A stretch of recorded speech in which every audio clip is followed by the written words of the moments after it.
There's that other thing, Andre, is that he doesn't call himself Namor or Namor. His enemies do. Well, Yes, who are his correct. enemies? Which enemies are you talking about? Are you Well, talking about that this is so we don't now? know because I heard that Well, Culture he had a detailed breakdown of the movie itself. I have not seen this yet, but I could tell from his reaction that Culture was not impressed. He basically wrote that. Well, he had written the movie off a long time ago, but he definitely wrote it off when he learned what it's actually about. And I've heard some comments, which yeah, I'm not going to draw any conclusions just yet, but I I mean, do will we say want to do that they did not spoilers? sound hopeful. We want to do spoilers right now? No, I don't know anything. Do you know something? Yeah. Okay, spoil away. Namor is going to be at least 100 years old, and he is going to either have flashbacks or been part of a fight with the Spanish conquistadors or his people, and that is his origin. And so that is probably who his enemy is, because if he's saying, uh, "My enemies call me Namor," that's who the Spanish refer to Namor, to Kukulkan, this guy that his people call him. That's who his enemies are, and so there's going to be this heavy anti-colonialism bent, and yeah, all white man bad.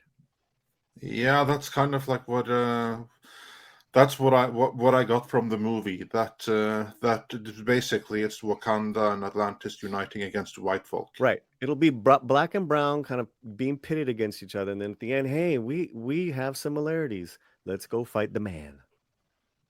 Yeah, that's kind of like what it sounded like to me was the theme of the movie. Screw all white folk. So that was the impetus for the scene between Angela Bassett and him trying to top each other, which one had the bigger victim quotient.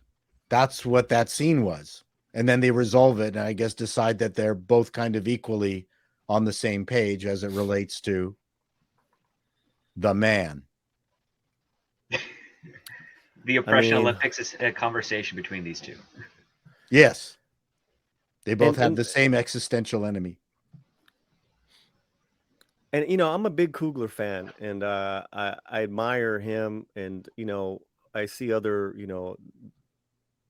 creators, directors that will bring in a Latino character here and there when it makes sense in films, and I appreciate that because it's like you guys were talking earlier about the numbers, because I don't see that being done anywhere else, and it's a real shame. And that's a whole nother stream we could go down, but Coogler has admitted as much as I'm from California.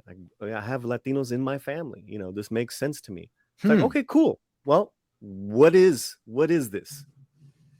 So I admire that. I just don't think from what I'm seeing, I'm really not happy. I don't know if he's going to be 500 years old. In the comic, he's even older than that. At least 100 years, at least 1,000 in the comics. It's gonna. Yeah, from one of my connects, they were talking about a flashback scene where you're seeing them fight conquistadors, which if it's the Talocan people, they would have wiped them out, because we know how that all ended up. But it's like, wow, what a bunch of heavy lifting and writing script. As when you're reimagining something so much, it's like, why did Coogler do this? I don't know.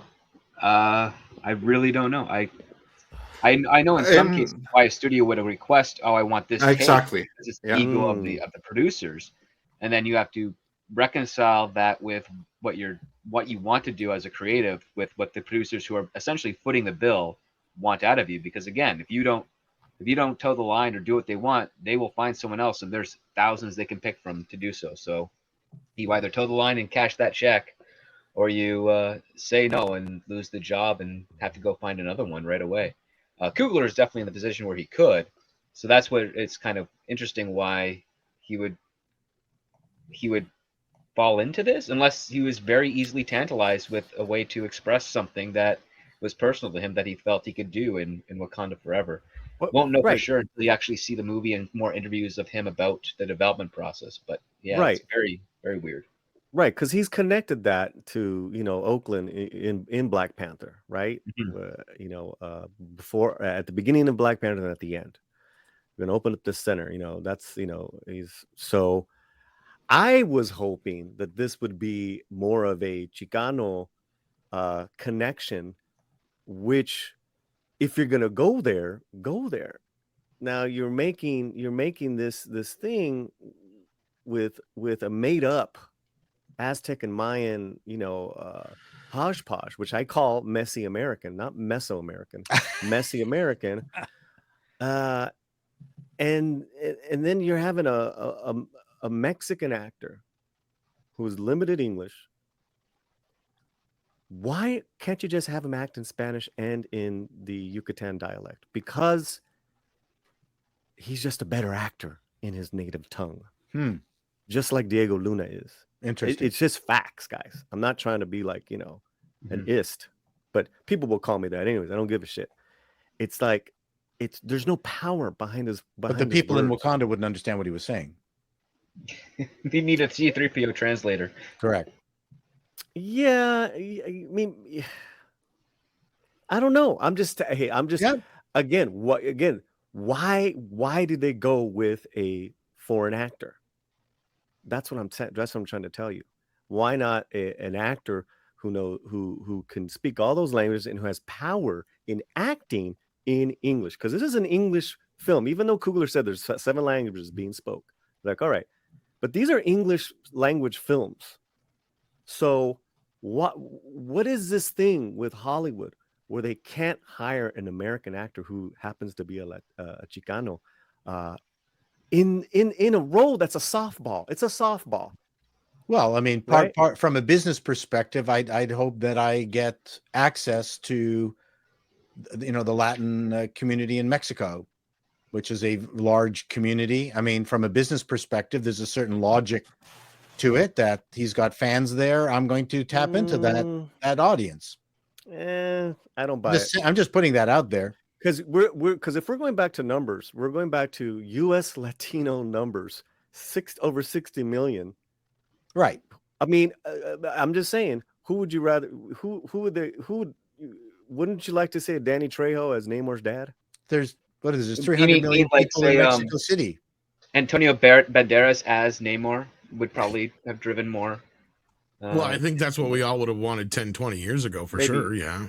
Maybe. Yeah. Well, you also have to consider that casting directors, when they put out a call, they do get oversaturated with lots of people, and they don't have the best organizing practices sometimes. Sometimes they will completely ignore the perfect person for the job just because they have too many to choose from, and they have to go through these as quickly as possible. They might have lazy assistants that are just trying to filter stuff up.